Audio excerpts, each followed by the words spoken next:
Et nous revoilà tout en haut du Ménésôme, en Finistère, avec Loïc Olivier, le moniteur de l'école de vol libre du Ménésôme. Bonjour Loïc Olivier.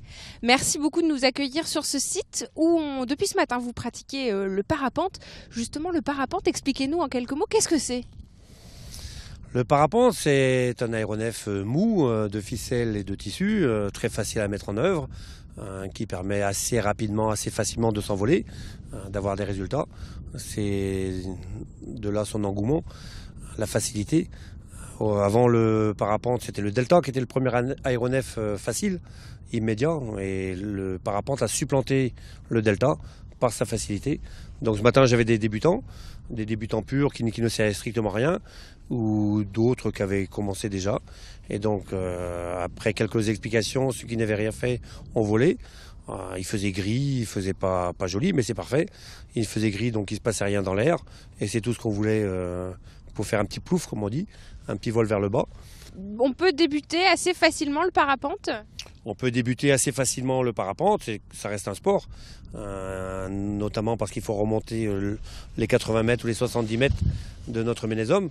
Donc c'est là le côté sportif, mais ce matin on avait Alain, 70 ans, qui n'a eu aucune difficulté pour faire ses petits vols. La difficulté pour lui à 70 ans c'était de remonter, mais ça se comprend, porter 10 kilos sur le dos, 10, 12 et remonter pour recommencer, c'est pas toujours évident. Ici, justement, on est à quelle altitude sur le Ménésôme ? Alors, le sommet du Ménésôme est donné pour être à 330 mètres par rapport à la mer. Donc, c'est pas très haut en altitude. C'est pas notre sommet finistérien, puisqu'on a un peu mieux dans les monts d'Arrée. On a aussi d'autres sites qui sont plus bas en altitude. Il y a des bords de mer qu'on peut utiliser, mais l'école se fait au Ménésôme parce que justement il n'y a pas la mer, on risque pas de tomber dedans, il n'y a pas de route, il n'y a pas de fil électrique, il n'y a pas d'arbres, il n'y a que de la lande. Et c'est vrai qu'on associe plutôt le parapente à un sport de montagne, mais finalement ici, avec quelques mètres d'altitude, tout de suite on peut faire quelques secondes de vol. Alors effectivement, c'est un site de montagne. Il a été inventé à la montagne dans les années 70. Pour autant, on peut faire du parapente un peu partout. On n'a pas forcément besoin de collines. Il y a des tas de falaises qui sont utilisées pour s'envoler. Et puis même sur les terrains plats, on peut s'envoler. Et qui peut voler justement ? C'est une pratique qui est ouverte à tous ?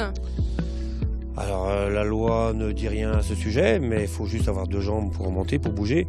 Dans le cadre de la Fédération française de vol libre, et donc dans mon cas, c'est à partir de 14 ans. Il n'y a pas de limite supérieure en termes d'âge, mais bon, après on a nos artères. Et en termes de poids, il ne faut pas être trop lourd, il faut que le matériel puisse suivre. Et puis bon, quand on est lourd, de la même façon remonter la pente, c'est un peu difficile. Et en termes de poids, il ne faut pas être trop jeune non plus. Le matériel qu'on a permet de s'envoler à partir de 45 kg pour la voile la plus petite que j'ai.